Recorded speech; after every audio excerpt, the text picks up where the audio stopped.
All right. What's happening, ladies, gents, degenerates? Brian Edwards, MajorWager.com.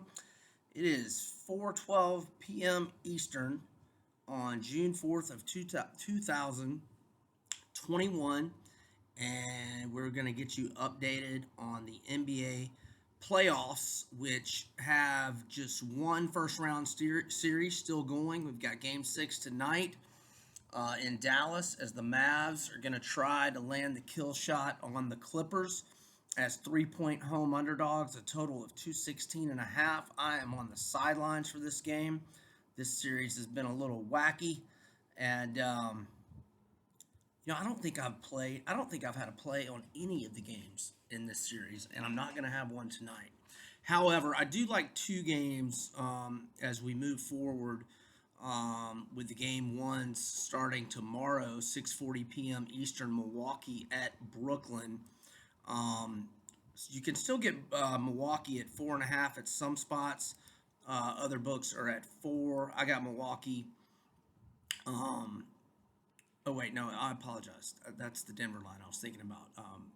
You can get Milwaukee at +4, not 4.5. My apologies. And I'm going to go with Milwaukee +4. It's not like a strong, super strong opinion, but look, they beat the Miami Heat in games 2, 3, and 4 by 80 combined points.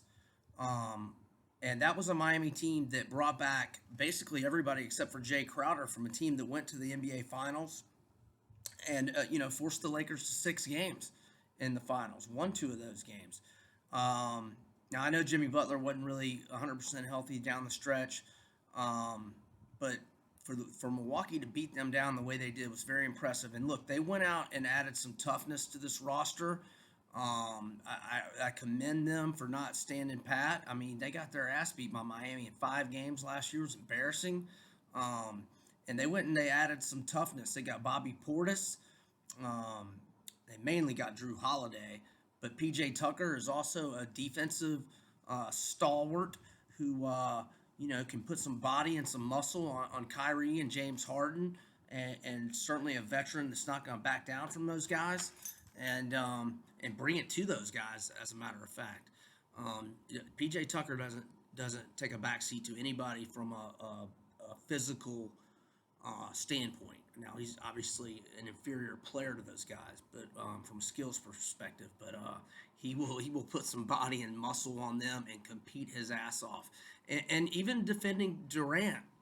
And I'm not implying they're going to stop either of the big three, but they can make not life difficult for them.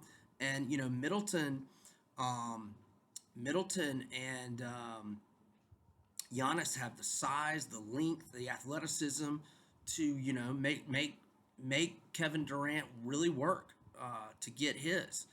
And Durant's going to have to work defensively on Giannis. I mean, I'm not implying he's going to be on him all the time, but he will be on him sometimes. And this is going to be a hell of a series. And look, Brooklyn's got to play better defense if they plan on winning a championship. I mean, with no Jaylen Brown, they give up 125 points to the Celtics in Game 3 of that series. With no Kemba Walker or Jaylen Brown in Game 4, they give up 126. They gave up 109 in the closeout game. They got to play better defense than that because Milwaukee's got way more offensive weapons that they're bringing to the table than Boston. I mean, Tatum might be the best scorer, pure scorer out of, I don't know who averaged more this year in points out of Giannis and Tatum. It's probably pretty close. But anyhow, I'm going to go Milwaukee +4 in Game 1 on Saturday. Looking ahead, so I'm gonna wait. Atlanta is at Philly in Game 1. That line is 2.5. In most books, total 220 and 1/2. Joel Embiid has a partial meniscus tear. I think that he's officially listed as questionable. There really hasn't been any word or news out of the Philadelphia camp since that partial meniscus tear diagnosis came out. I think that we can tell with the line, Philly only being 2.5, that that the odds makers aren't expecting him to play in Game 1. And certainly, if he's going to play, he's not going to be 100%. At least that's what the number only being 2.5 tells me. Um, And if you're a Hawks backer, or you want to bet the Hawks, which I do, if Embiid's out, um, there's nothing wrong with waiting, because I don't think him getting ruled out is going to make Philadelphia go down to 2 or 1.5. I think that 2.5 is as low as this line's going to go, whether Embiid plays or not. I think the only way it would move is if Embiid gets upgraded and is going to give it a shot in game one, and then you may see the line go to 3.5 or 4. Now, if Embiid does give it a shot and he plays effectively, and Philadelphia wins and covers. Let's just say they win by 7 or 8, and Embiid looks pretty good. Um, then I think you would see come game two, Philadelphia, favored by a much bigger margin here. But I don't see this line going any higher than 4. I don't see it going any lower than 2.5, and I think Embiid would have to be upgraded to probable for it to move in the 3.5, 4 range.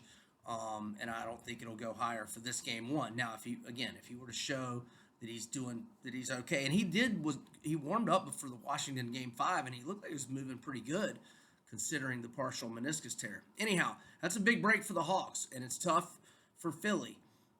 All right, I'm also going to go with Denver in game one at Phoenix plus 4.5. I'm a little more impressed with Denver getting past Portland than I am Phoenix getting past the Lakers with, basically no Anthony Davis in the games that they won for the most part. So anyway, Denver played at Phoenix twice in the regular season. They won outright both times. Now, both games did go to overtime. When they played in Denver, Phoenix won 106-103. The Nuggets are 5-3, both straight up and against the spread, in their last 8 games as road underdogs. So I'm going to go with Jokic, the MVP, Michael Porter Jr., balling out big time last night, as was Devin Booker. But I'm going to go with Denver in game one, plus 4.5. I'm not against, if you can get plus 160 on the money line for a smaller amount, I'm going to get frisky, not against it. But I'm gonna wait for Atlanta. And look, if Embiid is not going to play in this series, or if he is severely compromised, I think my Hawks are advancing to the East Finals for only the second time in franchise history, or second time since they moved from St. Louis to Atlanta. And that would make me extremely happy. I would love it. Okay. What else? Oh, let's get you the updated odds to win it all. Or actually, let me go through the series lines first. So going into tonight, the Mavs are minus 175, Clippers plus 140. I'm going by DraftKings, by the way. Sixers are minus 200, Atlanta plus 160, Brooklyn minus 200, Milwaukee plus 160, Phoenix minus 220, Nuggets plus 175. It's gonna be a good series. I wouldn't fault anyone if they wanted to get a little nibble of Denver plus 175 for the series, or my Hawks plus 160. But I'd maybe wait a minute on that, just to see whatever Embiid news we can get in the next 36 hours or so. In terms of odds to win it all, let's see.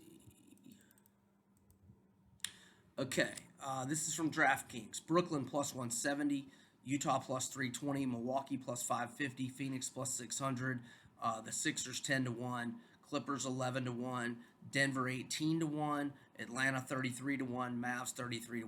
I have an Atlanta 100-1 ticket from about 6 weeks ago, which I'm liking. If I had to buy one of these right now, not as much value as I'd like, but I think Utah plus 320. I think they're the best team in the NBA, and I think Utah is going to win it all. All right, I think we're kind of up to date here on the NBA playoffs. I'll get back with another video late next week with what's been going on. Brian Edwards, MajorWager.com. Ladies, gents, and degenerates, I'm out.